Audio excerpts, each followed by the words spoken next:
नमस्कार। आज हम एक ऐसे खतरे पर बात करने वाले हैं जो भारत में बहुत तेजी से फैल रहा है। और ये कोई आम खतरा नहीं है, ये है एआई पावर्ड स्कैम्स। चलिए इसे समझते हैं।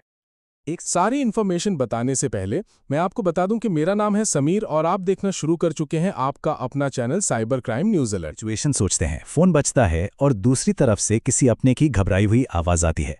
वो कह रहे हैं कि वो मुसीबत में है और उन्हें तुरंत पैसों की जरूरत है। ऐसे में क्या किया जाए? दिमाग में सबसे पहला सवाल यही आएगा कि क्या ये आवाज सच में उन्हीं की है।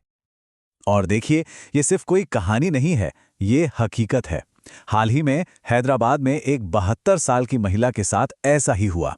उन्हें अपनी ननद की आवाज में एक कॉल आई। आवाज इतनी असली थी कि कोई शक ही नहीं हुआ, और इसी भरोसे में उन्होंने करीब करीब 2 लाख रुपए गवा दिए। बाद में पता चला कि वो आवाज तो एक एआई क्लोन थी। और ये कोई एक दो केस नहीं है। जब हम आंकड़ों को देखते हैं तो तस्वीर और भी डरावनी हो जाती है। भारत में 47% लोग या तो खुद एआई वॉइस स्कैम्स का सामना कर चुके हैं या किसी ऐसे को जानते हैं जो इसका शिकार हुआ हो। ये ग्लोबल एवरेज जो 25% है उससे लगभग डबल है। सोचिए, लगभग दुगना। और सबसे चिंता की बात यह है कि जो लोग इन स्कैम्स के जाल में फंसते हैं उनमें से ज्यादातर को पैसों का नुकसान होता है। कितना? पूरे 83%। जी हां, 83% भारतीय विक्टिम्स ने इन एआई वॉइस स्कैम्स में अपने पैसे खोए हैं। इससे पता चलता है कि ये स्कैम्स कितने ज्यादा असरदार और खतरनाक हैं। तो चलिए अब थोड़ा और गहराई में चलते हैं और समझते हैं कि ये नया खतरा आखिर है क्या। तो ये एआई स्कैम्स हैं क्या चीज? एकदम सीधे सरल शब्दों में कहें तो ये वो फ्रॉड हैं जिनमें आर्टिफिशियल इंटेलिजेंस का इस्तेमाल होता है। मतलब scammers voice cloning, deep fake videos और ऐसी ही दूसरी एडवांस टेक्नोलॉजी का इस्तेमाल करते हैं। क्यों? ताकि वो किसी भरोसेमंद इंसान या कंपनी की नकल कर सकें और लोगों को धोखा देकर उनसे पैसे या उनकी पर्सनल जानकारी निकलवा सकें। और पता है सबसे डरावनी बात क्या है? किसी की भी आवाज की एकदम असली नकल बनाने के लिए एआई को सिर्फ 3 से 4 सेकंड का ऑडियो चाहिए। बस 3-4 सेकंड। सोचिए, सोशल मीडिया पर हमारी कितनी आवाज मौजूद है। बस उतना ही काफी है एक कन्विंसिंग क्लोन बनाने के लिए। तो अब सवाल ये है कि इन स्कैमर्स के एआई टूल किट में और क्या-क्या है? वो कौन-कौन से तरीके इस्तेमाल करते हैं? चलिए देखते हैं। देखिए, इनके तरीके कई हैं। सबसे कॉमन है वॉइस क्लोनिंग, जिसमें किसी रिश्तेदार या बॉस की आवाज बनाकर इमरजेंसी के नाम पर पैसे मांगे जाते हैं। फिर आता है डीप फेक एक्सटॉर्शन। ये बहुत खतरनाक है। इसमें किसी के नकली कॉम्प्रोमाइजिंग वीडियो या फोटो बनाकर ब्लैकमेल किया जाता है।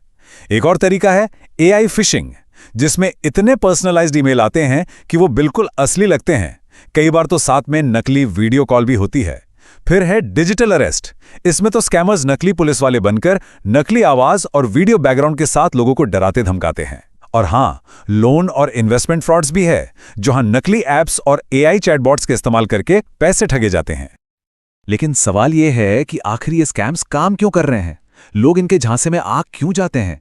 टेक्नोलॉजी तो एक बात है, पर असली वजह क्या है? इसका जवाब टेक्नोलॉजी में नहीं बल्कि हमारी साइकोलॉजी में है। जैसा कि साइबरटेक एक्सपर्ट नीहर पठारे कहते हैं, ये स्कैम्स इसलिए सफल होते हैं क्योंकि वे मानवीय मनोविज्ञान यानी हमारे डर, भरोसे और जल्दबाजी का फायदा उठाते हैं। मतलब टेक्नोलॉजी हमारे ही इमोशंस को हमारे खिलाफ एक हथियार की तरह इस्तेमाल कर रही है।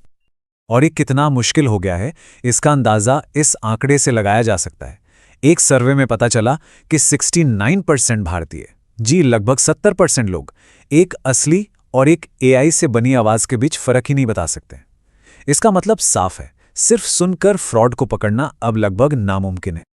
तो ठीक है, खतरा बड़ा है, ये तो समझ आ गया। पर अब सबसे जरूरी बात, इससे बचे कैसे? इसका सबसे बड़ा हथियार है हमारी अपनी जागरूकता। इसके लिए एक बहुत ही सिंपल सा नियम है जिसे हमेशा याद रखना चाहिए। Pause, question, verify. मतलब जब भी कोई ऐसा अर्जेंट कॉल या मैसेज आए तो सबसे पहले पॉज करें, यानी रुकें। जल्दबाजी में कोई एक्शन न लें। फिर क्वेश्चन करें, मतलब स्थिति पर सवाल उठाएं कि ऐसा क्यों हो रहा है। और आखिर में सबसे जरूरी, वेरीफाई करें। मतलब उस इंसान को किसी दूसरे नंबर पर जो पहले से सेव है उस पर कॉल बैक करें, या हो सके तो वीडियो कॉल करके पहचान की पुष्टि करें। हालांकि एआई की आवाजें बहुत असली होती हैं, फिर भी कुछ बारीकियां हैं जिन पे ध्यान दिया जा सकता है। जैसे अगर आवाज थोड़ी अननेचुरल या रोबोट जैसी लगे, या फिर बातचीत में सांस लेने या आहा करने जैसी नॉर्मल इंसानी आवाजें गायब हों। अगर कोई एक ही बात को बार बार दोहरा रहा हो, या भाषा थोड़ी अटपटी लगे, या फिर बैकग्राउंड में कोई अजीब सी एक जैसी स्टैटिक की आवाज आ रही हो, ये सब रेड फ्लैग्स हो सकते हैं।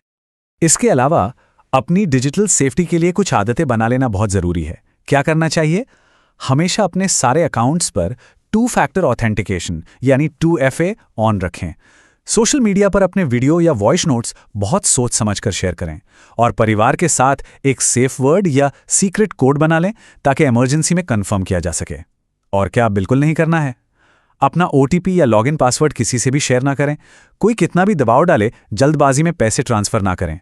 और फोन पर दिखने वाले नाम या नंबर पर आंख बंद करके भरोसा ना करें, क्योंकि वो भी नकली हो सकते हैं। लेकिन चलिए मान लेते हैं कि सारी सावधानियों के बावजूद अगर कोई इस फ्रॉड का शिकार हो ही जाता है, तो ऐसे में क्या करना चाहिए? अगला कदम क्या हो? इसमें सबसे ज़रूरी है कि तुरंत एक्शन लिया जाए। सबसे पहला काम, फौरन cybercrime.gov.in पर या नेशनल हेल्पलाइन नंबर 1930 पर कॉल करके रिपोर्ट करें। दूसरा, आपके पास जो भी सबूत हैं, स्क्रीनशॉट्स, मैसेजेस, ट्रांजैक्शन डिटेल्स, सबको संभाल कर रखें। और तीसरा, अपने बैंक या जिस भी फाइनेंशियल ऐप से पैसे गए हैं उन्हें तुरंत खबर करें। तो आखिर में ये हमें एक बहुत बड़े सवाल के साथ छोड़ जाता है।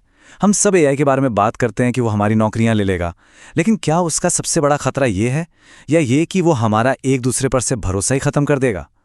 टेक्नोलॉजी तो बढ़ती ही रहेगी, उसे हम रोक नहीं सकते, लेकिन जो चीज़ हमारे हाथ में है वो है हमारी अपनी सतर्कता और जागरूकता, और वही हमें इस नए दौर में सुरक्षित रखेगी। उम्मीद है आपको ये इन्फॉर्मेटिव वीडियो पसंद आई होगी, तो इस वीडियो को लाइक और शेयर अपने दोस्तों में कर दीजिए ताकि ऐसे स्कैम से बचा जाए। और ऐसे ही स्कैम से अलर्ट रहने और स्कैम से बचने की टिप्स और ट्रिक्स के लिए चैनल को सब्सक्राइब और बेल आइकन दबाना ना भूलें। मिलते हैं ऐसी ही इन्फॉर्मेटिव न्यूज़ के साथ, तब तक के लिए सावधान रहिए, खुश रहिए।